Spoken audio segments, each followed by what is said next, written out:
This week we're gonna get back on the Hudson working on the running boards here.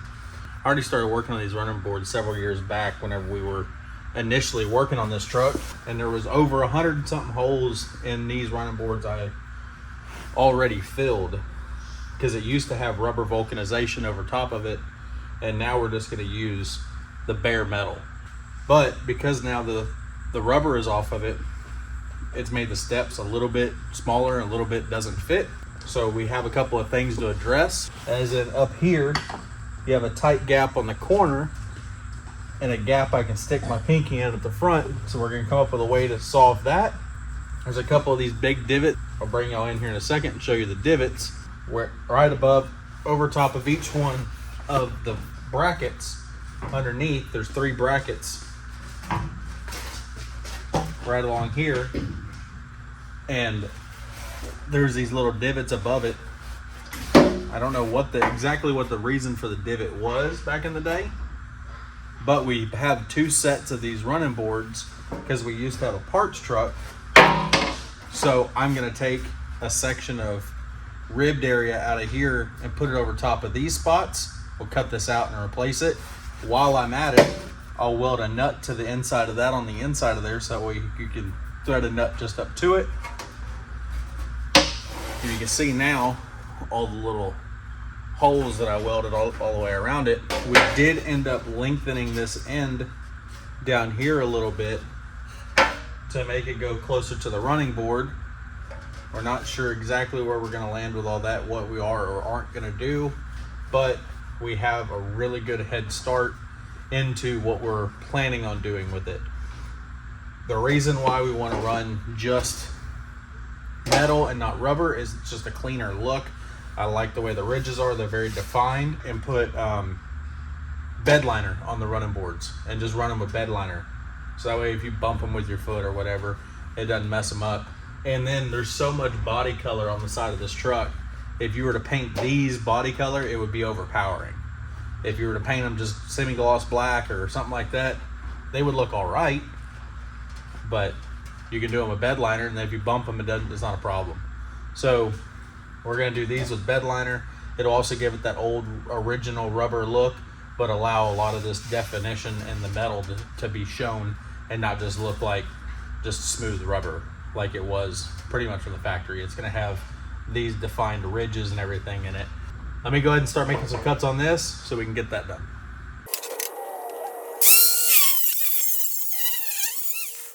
All right, so there we go. I've cut that apart. Now it's got plenty of slack in it. Now,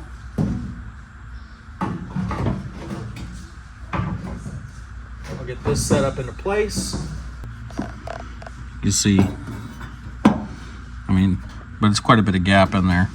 Luckily we have more running board. I can make a sliver and put it in there. That's probably what I'll end up doing, because that right there really finishes it off as compared to that's what it was from the factory, because all this was covered in rubber before.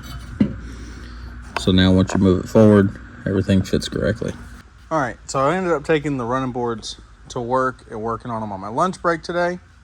As you can see, I got these flushed out, all 3 of them here, and then at the front where we had that gap yesterday, and I ended up splitting it and bringing it forward. That all fits good. If you look from the side, it's sticking up there at the front. So what we're gonna do is this bracket right here is sitting up a little bit too high. All these holes along the backside line up, but the bracket is what's keeping this rolled up. So we're gonna pop this off. I'm gonna go grab my big heavy duty crescent wrench, put it on this front bracket, see if we can kink it down. These brackets were already bent prior to this, so we're gonna have to just try to manipulate them to get them back to where it's usable, because the brackets were damaged before, and then we just kind of guessed where it needed to land. Let me see, because it just bent here. I kinked it back up. Let me see if I can find a big enough piece of pipe that'll slide over. We can get down into here.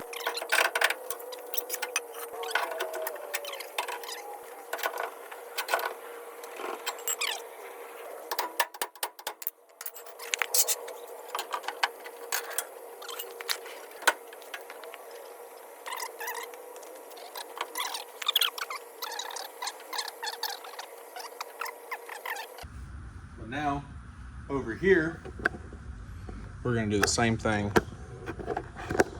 on the front side. We're gonna put a cut right here, bend it over where it's happy, put a couple tacks in it, weld her up. And that right there will fit correctly. That's the gap we gotta get out of it. So let me get the grinder, put a cut in that, bend it around where we're happy, put a couple tacks in it where we can re-weld that.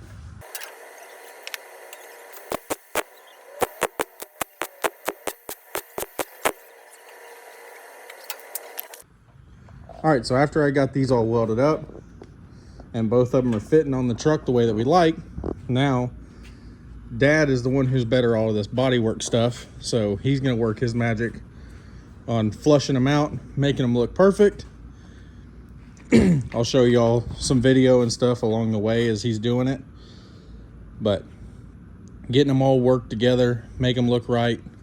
Not completely just filling them with mud, but just getting them to look smooth on the side of the truck, because once again, these used to have vulcanized rubber over top of them, not bare steel. So this metal, raw as it is not how it would have been from the factory. So that's our goal, is to make these look clean and nice on the side of the truck, other than having the big thick rubber across them. So we're gonna work on getting these, he's gonna work on getting these ready, so that way we can paint them here in a little while. So while Dad's over there working, sanding on the running boards, if y'all remember on the video, whenever we got back from taking a test drive and the radiator hose blew off. So that's the wind so that was on camera. We just blew a radiator hose.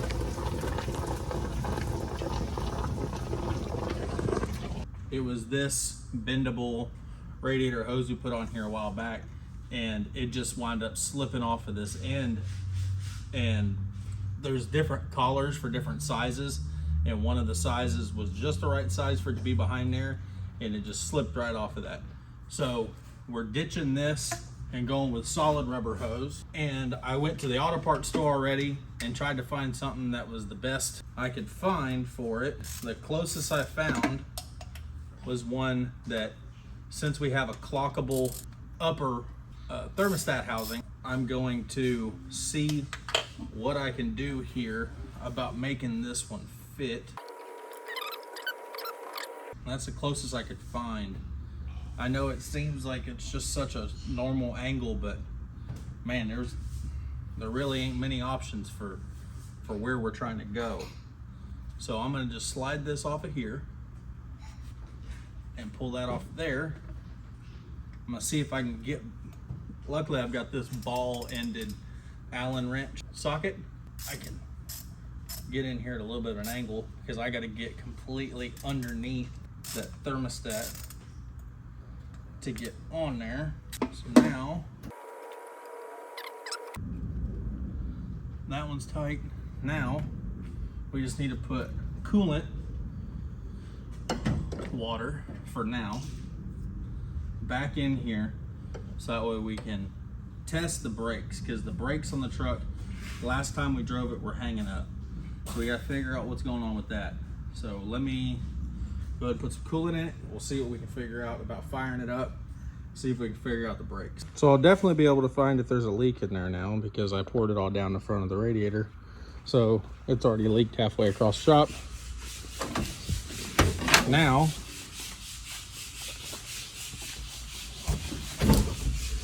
we get in here.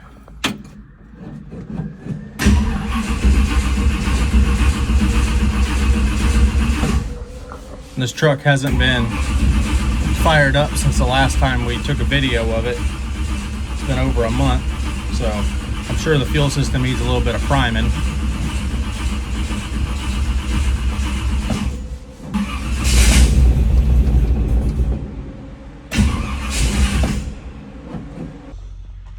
All right, so not good news. We got it fire up. It wasn't running correctly. Man, it was running rich. If I turned the idle mixture screw way up, I could get it to idle, but it kept dying. running super rich, trying to mess with it, play with it, and finally our eyes and stuff started burning inside the shop, and we opened up both the doors. It's still, let's get out of here. So me and Dad step outside for a couple minutes, come back, and I don't know where that's coming from, but that's oil. And I could hide all this stuff from y'all, and I could make it seem like we know everything, and know that there's all these things going on behind the scenes, all that stuff, but I'm not hiding nothing. I'm being completely honest with you on everything and letting you know. But I will say this, even if this thing don't run, it's getting the next step done. The running boards are just about completely body worked and ready for primer, so that'll be tomorrow. The body work will be finished, primer be put on, and then I'll show y'all what we're gonna do as a finish coat last, but show you where we're at right now. So like I said, we could hide the fact that things got an oil leak and the fact that we're having issues, or just be honest. And I'm choosing the honesty route. I'd rather the fact that, hey, things ain't going good, and this is where we're at. So see y'all back tomorrow. All right, so the running boards are fully prepped. Put some bolts in the holes on these so that way we don't get any of the paint down inside of the bolt holes. And for color, show you what we're going to use. We're going to use this Raptor liner bed liner stuff. It's actually been a really great product. I've used it on several different things on this truck and on my 66 F100 that we had. The inside of this bed is actually done with Raptor liner. It gives it a really nice finish, and it was very durable on my truck. Whenever I had it, I used the truck bed going to shows and loading up boxes and stuff from the house and taking it home, but it's going to break the color up here on the side of the truck, so it's not overwhelming. If you did the body color down there, it would just be too much. So the back sides of these fenders are shot with Raptor liner.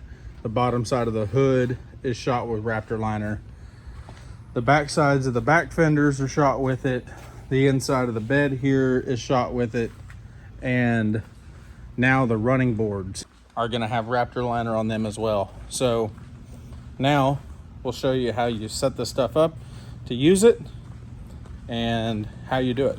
So this is the spray gun they send with the kit, and these bottles, you fill up the hardener into the cup they send you to the fill line.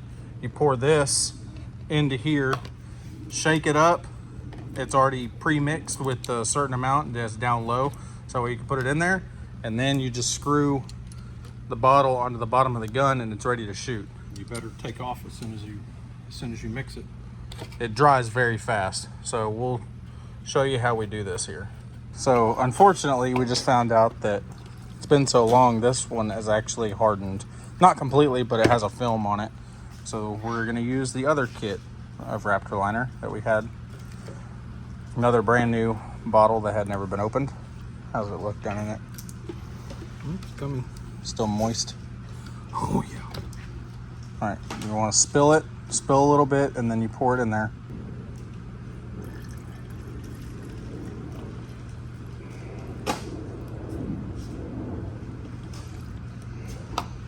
Now put the lid back on.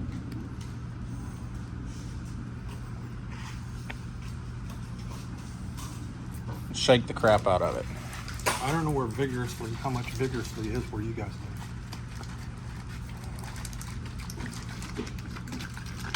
I'm gonna go ahead and put this on the air hose for him.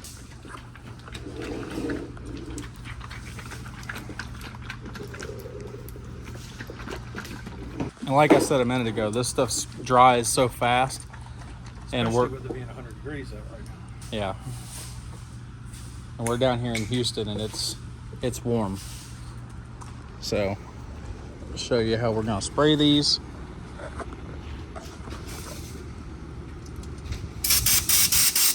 That's probably good.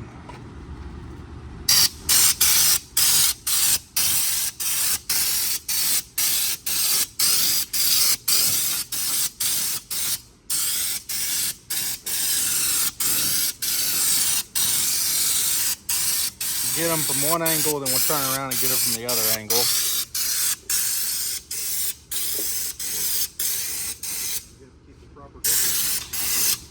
I don't know if y'all can hear him, what he said. He said you got to make sure you maintain the same distance, because if not, you get closer and further, you get a different texture with the spray gun.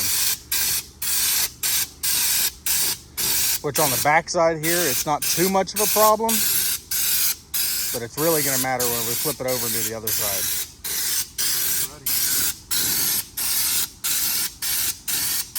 I'm going to set y'all down and we're going to flip it.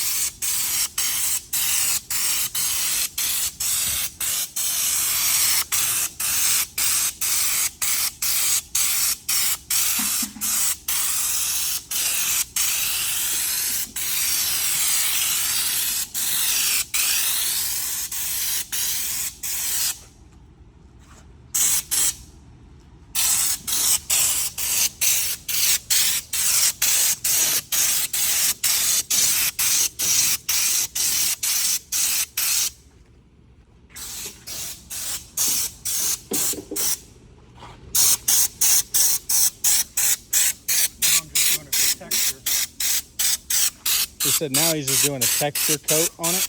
I don't know if you heard him. I'm gonna let him keep using this bottle and finish it up on it, so that way we can just, because once you mix it, it's done. So I'm gonna let him finish this up and then we'll come back. So here we go. We're gonna go ahead and Dad's gonna help me. We're gonna pick these up, put them onto the sides right here. We also, hey, do you have your little bolts for down the holes on along the side? Not yet. We need to get those, do them down. I'm a little bit more worried about getting those in than the bottom. So we're gonna get some bolts, because all of these down along here have little tiny holes in them, and those go through this. So we're also gonna bolt it to the body, not just these kickouts that come out the side of the truck. So I want to start with putting the bolts in here, put a couple nuts on them, and then work our way down. And if I need to oblong these, because these have been hit at some point in the past, so if I need to oblong those, I can. It's not so much of a big deal.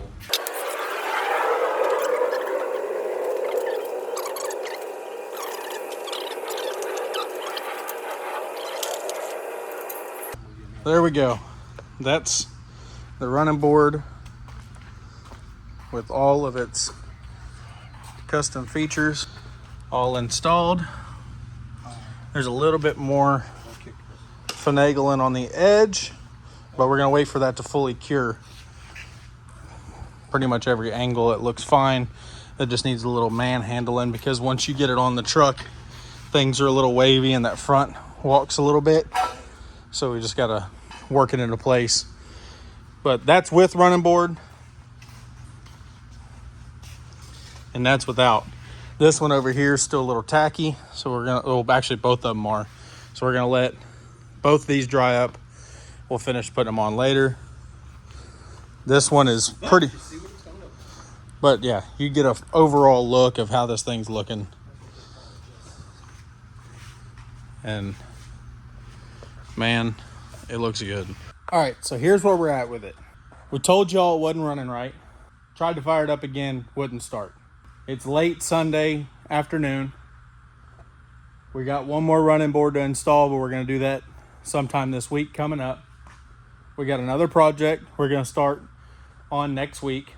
So went ahead and put this aside for a moment. Coming back soon, the station wagon. If y'all remember her transmission, we put that AOD in here and she wasn't running right. So that one, we're gonna put the old 3-speed back in for now, get it back on the road. Man, this car fires up, runs good, drives good, all but that shifting bad. I've been driving around here in the development a little bit. I don't want to push it too hard. I mean, the transmission's already junk, so what's it matter anyways? So been driving that one around. But to move these cars around in here, we had to move something we hadn't touched in a while. The first truck y'all saw on the channel, the 52 Ford Chicken Ranch truck. So we did end up firing it up for the first time in a while. It's got an Edelbrock carburetor on it. I hate Edelbrock carburetors. And it took a minute to fire up. It kept stalling, kept dying, but after I played with it and drove it around the block for a little bit, it runs great. And then I've been firing it up and shutting it off, firing it up, shutting it off all day today. Hell, that's what we've been running to the store and stuff with, is this one today. And it does great. I mean, that transmission does good, engine does good. There's a couple little things to still work on it, but this truck's coming back on the channel soon to do some finalizing and try to get that one on the road soon. We did some tinkering on the big truck this week, but I didn't film it. Had a couple of issues on it that had to get addressed, but that one, we got it going. And like I said, we got a vehicle we're going to start on next week, which you've already seen on the channel. I'm just going to bring it in and kind of start diving into it. So see y'all next week. Appreciate it. Thank you. Like, subscribe, share, do all the stuff. It helps us grow. We're doing a great job, guys, with the watch hours. I don't know if y'all know how YouTube works, but you have to hit X amount of watch hours and X amount of subscribers. And the subscribers, we're lacking, but on the watch time hours, man, you guys are watching the videos. You're doing a good job. Appreciate y'all helping me, because y'all watching the videos and liking and doing all that stuff, it helps us. It's helping me grow and being able to play with more of these cars and having a great time. But man, if it says like 90% of y'all, 93% of y'all aren't subscribed. So if y'all don't mind, dude, just it don't cost you nothing. It's free. Just give it a shot. Just hit that little button. If you want to keep watching, keep watching. If you don't want to, I understand. You know, hey, there's plenty of YouTubers. There's plenty of stuff going on out there. And I'd like to throw my hat in the ring. So appreciate it. Y'all have a good one.